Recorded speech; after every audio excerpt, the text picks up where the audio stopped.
Okay, well, I'm pleased to be joined by Brian Martens, MoveUp Executive Counselor and Job Steward out of ICBC, a former board member with MoveUp, and just an all-around great guy. So, Brian, thank you for taking the time. Thank you, Daniel. I'm really excited to be here. Thanks. So, first off, I just want to ask you how you, your family, and your colleagues have been doing, because obviously these are some very unique and challenging and definitely some pretty stressful times for all of us. Yeah, so thanks. All around and in general, we are okay. Fortunately, we have been able to do very well with the self isolation. I think it's really been the hardest on my daughter in general. She just really wants to go out and play with her friends. So that's been probably one of the most challenging things about this. Uh, we've always had our home offices set up just for general work and other things. So that transition hasn't changed too much for me. It is very different working from home more often than I was in the past.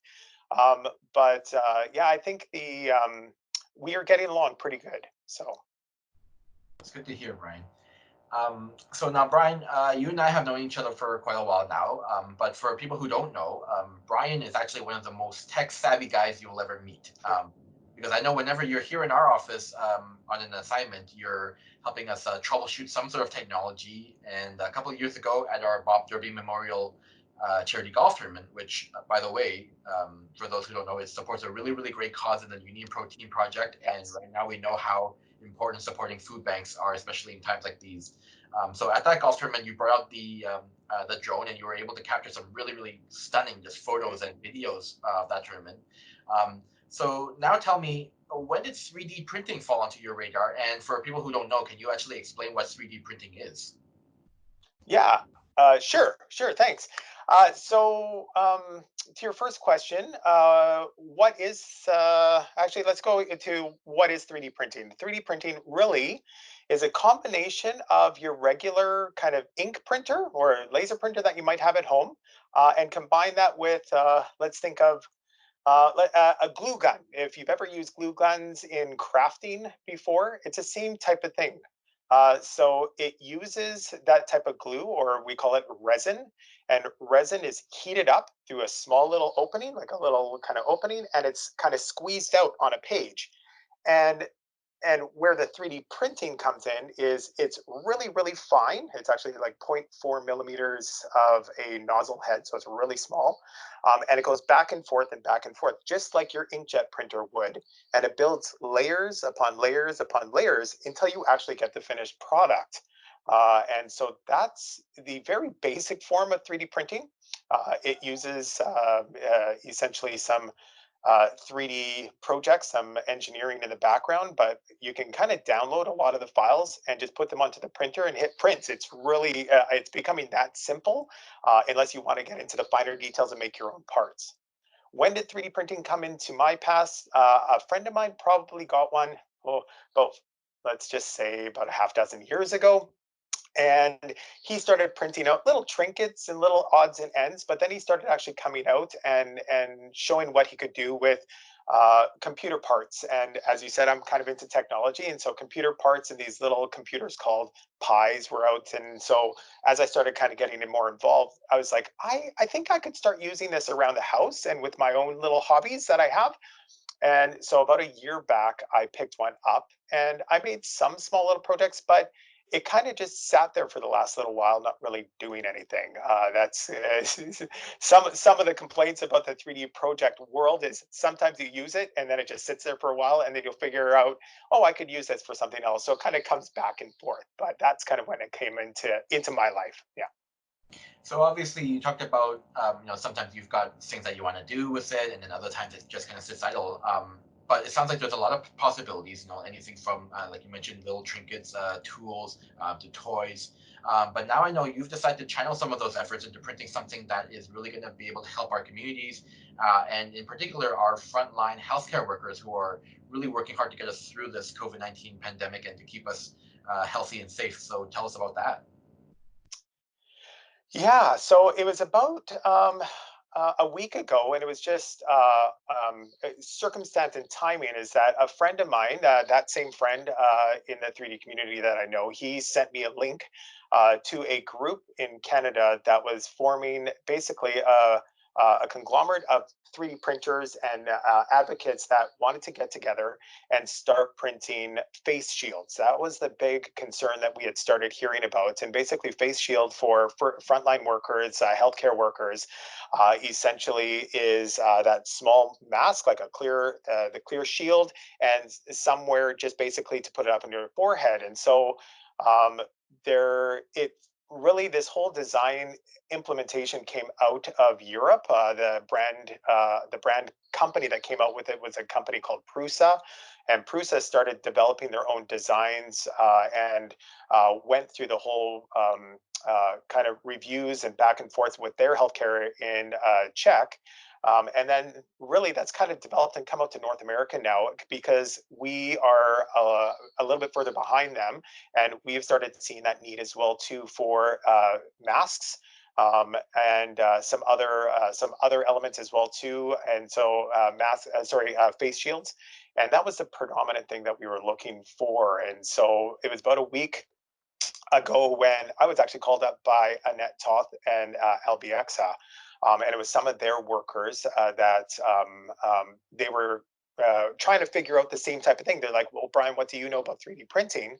And fortunately, I had just downloaded all of the designs and the styles for the face shield that I was hoping to print and start sending out there.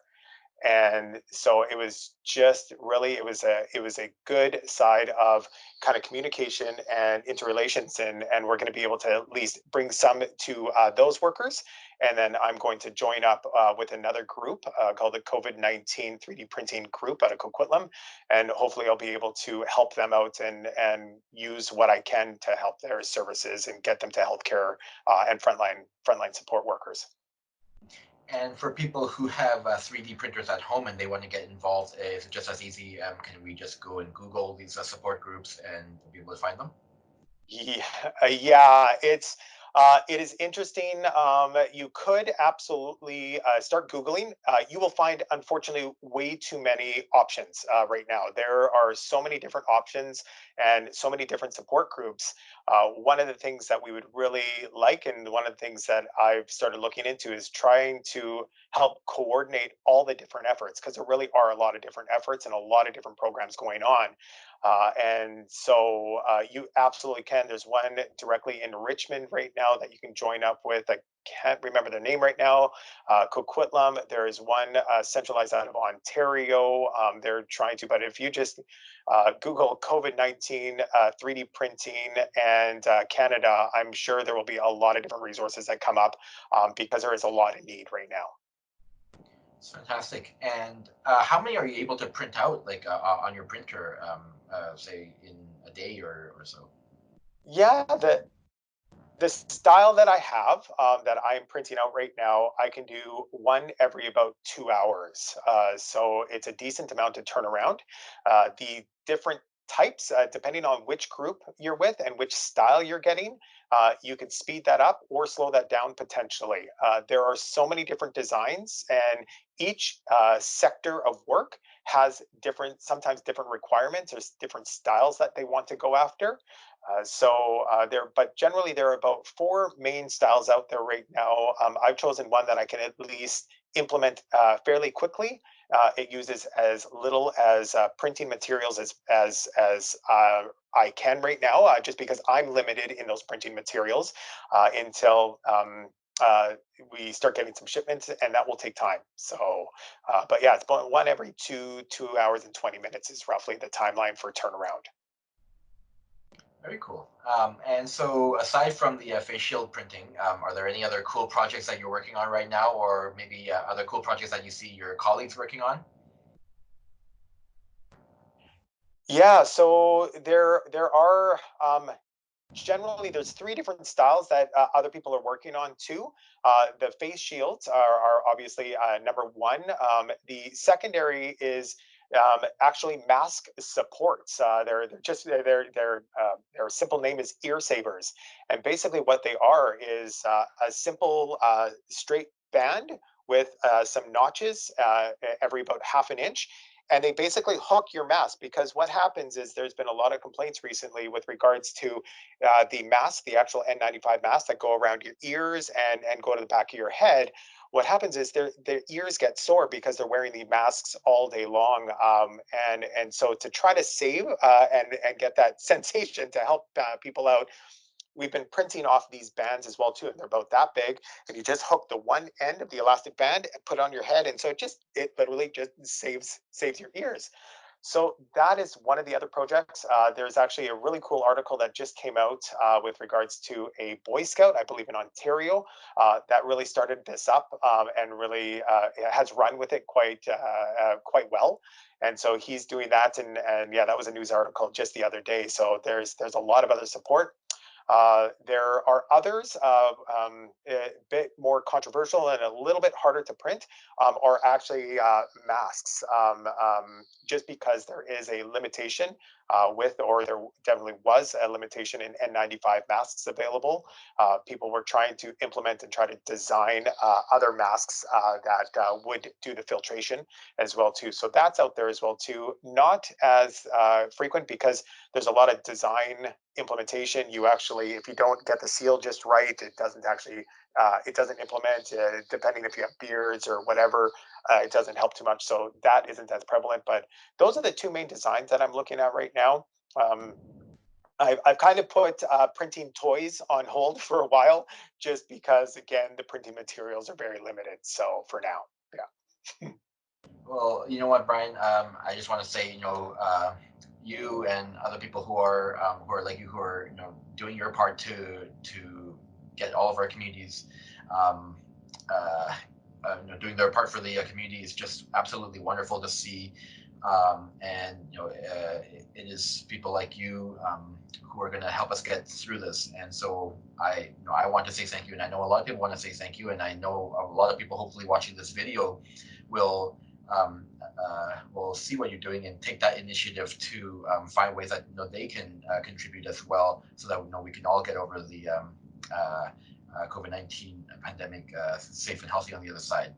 And one last note I want to bring up is I know before all this came up, you had actually been planning to do a long trip with your family starting this summer. Unfortunately, it kind of sounds like that COVID-19 is going to have to put some of those plans on hold as well. So in the meantime, what are some of the things that you're doing to cope with your family in these situations? And do you have good advice for other people who are looking for ways to keep their family entertained in the age of physical distancing that we're in right now? Yeah, it is definitely unfortunate that those plans have been put on hold, and they will be on hold at this time. Our plans were just too early, and so we'll do that. But yeah, you're right. We've come up, and I think my daughter has been a huge force in trying to come up and get us to come up with new ideas to keep her entertained as well too. Some of the things we were just talking about this weekend was actually doing an inside camp out or an outside camp out in our backyard. For those that may or may not have a yard available to them, we are avid campers and avid outdoor enthusiasts, and this has put a bit of a hindrance in that. Ultimately, we're still able to get our exercise outside, but we just aren't able to get out as much as we want. And so we still want to enjoy the outside. We have camping items, and so our tents. So I think one of the things that we're hoping to do this weekend or next, especially this weekend, is try to get outside in our backyard, put out our tent, and actually just have our propane camp out in the back, and just try to enjoy that. If you don't have the yardage, I know some of our friends don't have that kind of outside space. Do it inside. If you have a room that you can try to use and do a tiny bit of a camp out in it and just camp together as a family, highly encourage that. I also my girls in the family are part of their Girl Scouts, and the Girl Scouts groups locally are trying to do virtual firesides, and so they're trying to put up a fireside on a video and just enjoy some fireside together as they sing some songs. We have had fort building challenges in between some of our friends. So that was really cool, where the kids took each other through a video, basically just they recorded the video, or they actually took them virtually through their fort in one of the rooms that they built, and they had some great structures of fort building. So it's really cool to at least try to, you have to do what you can in this time. We are still social creatures, and we need to talk, and we need to reach out to people. And ultimately, using this virtual world is a little different, but it's a great tool still that I think that we can use and try to keep ourselves entertained as best we can inside and stay safe. And yeah. Well, Brian, that's fantastic advice. I want to again thank you for taking the time today to chat with us. All the best to you and your family, and I'm sure we'll chat again soon. And looking forward to being able to talk to you in person soon and say thank you again. Thank you, Daniel. It's been great. Thank you to everyone. Stay safe. Wash your hands. And enjoy this time together as families.